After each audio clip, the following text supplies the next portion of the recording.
nusu ya mali kuwa urithi wake. Alikwenda nchi ya mbali na huko mali yote ikakwisha. Mwana aliyeomba baba yake nusu ya mali kuwa urithi wake. Alikwenda nchi ya mbali na huko mali yote ikakwisha. Alipokwisha kupoteza vitu vyote, Yakobo kaingia nchi ile. Hakupata kitu kwa mtu yeyote, alikula chakula na nguruwe. Alipokwisha kupoteza vitu vyote, Yakobo kaingia nchi ile. Hakupata kitu kwa mtu yeyote, alikula chakula na nguruwe.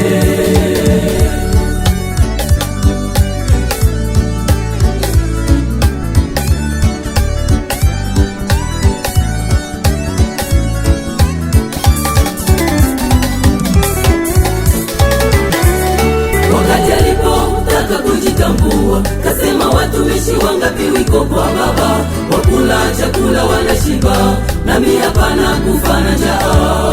Wakati alipotaka kujitambua, kasema watumishi wangapi wiko kwa baba, wakula chakula wanashiba, nami hapana kufa na njaa. Mwana huyo alirudi kwa baba yake, mwishowe kwa furaha baba limpokea.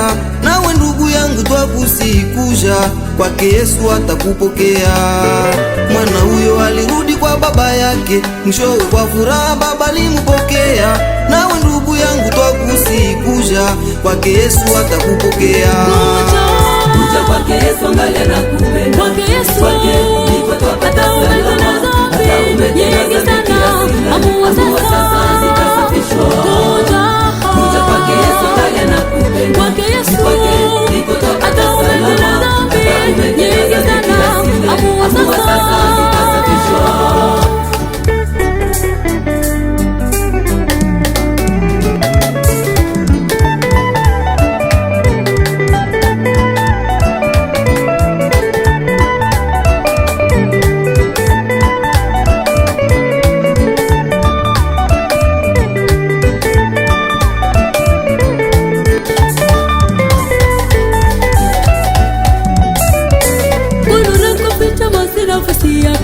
Raha ya dunia bila Yesu ni bure. Achana na dhambi ndugu yangu, kuja kwake Yesu atakupokea.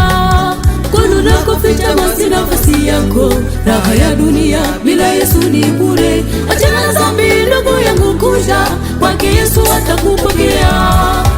Kuja kwake Yesu angalia na kupenda, kwake ndipo twapata salama. Hata umetenda dhambi kiasi gani, amua sasa zitasafishwa. Kuja kwake Yesu angalia na kupenda, kwake ndipo twapata salama. Hata umetenda dhambi kiasi gani, amua sasa zitasafishwa. Kuja kwake Yesu angalia na kupenda, kwake ndipo twapata salama. Hata umetenda dhambi kiasi gani, amua sasa zitasafishwa.